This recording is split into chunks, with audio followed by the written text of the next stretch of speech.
نحمدہ و نصلی علی رسول کریم فاما بعد اعوذ باللہ من الشیطان الرجیم بسم اللہ الرحمن الرحیم۔ یہ جو دو تصویریں آپ سکرین پر دیکھ رہے ہیں یہ کچھ دنوں سے جو نا سوشل میڈیا پہ بہت گردش کر رہے ہیں۔ یہ دو تصویریں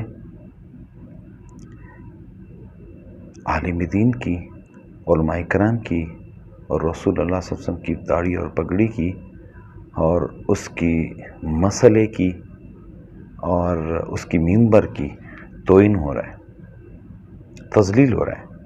اور یہ تذلیل اور توہین کون کر رہا ہے؟ اس تصویر کو بنانے والا بھی مسلمان ہوگا، اس کو شیئر کرنے والا بھی مسلمان ہوگا، اس کے اوپر لائک کمنٹ ویوز دینے والے بھی مسلمان ہوں گے۔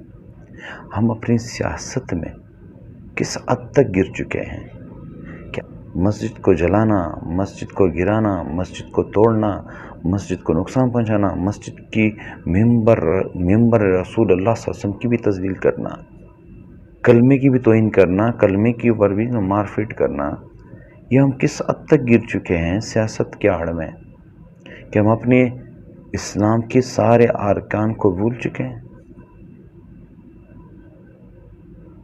یہ کس کے لیے ہم کر رہے ہیں؟ ایک لیڈر کی خاطر ہم کر رہے ہیں۔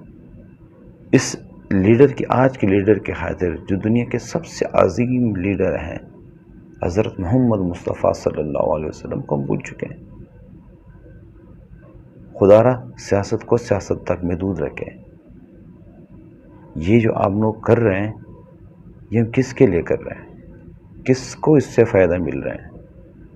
یہ اسلام کی سارے ارکان کی ہم بے حرمتی کر رہے ہیں۔ یہ سمجھ رہے کہ ہم سیاسی مخالفین کو اس سے جو نقصان پہنچائیں۔ یہ آپ کا بھی نقصان ہے، ہمارا بھی نقصان ہے، آپ کی ایمان کا بھی نقصان ہے، ہماری ایمان کا بھی نقصان ہے۔ خدا را اس طرح چیزوں سے باز آ جائیے۔ علماء اکرام کے بوجھ میں ہم اتنا گر چکے ہیں کہ ہم آج اسلام کو ہی بھول چکے ہیں کہ اسلام نے کیا ہمیں سکھایا۔ پیارے پیغمبر حضرت محمد مصطفیٰ صلی اللہ علیہ وسلم کو ہم بھول چکے ہیں۔ خدا را ان چیزوں سے باز آ جائیں۔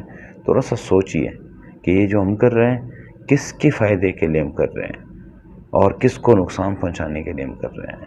بظاہر تو آپ لوگ یہ سوچ رہے ہیں کہ ہمیں سیاسی مخالفین یعنی کہ جماعت اسلام یا کسی مذہبی جماعت کو ہم نقصان پہنچا رہے ہیں، بلکہ یہ ہم اپنی ایمان کو نقصان پہنچا رہے ہیں۔ خدا را اس چیزوں سے باز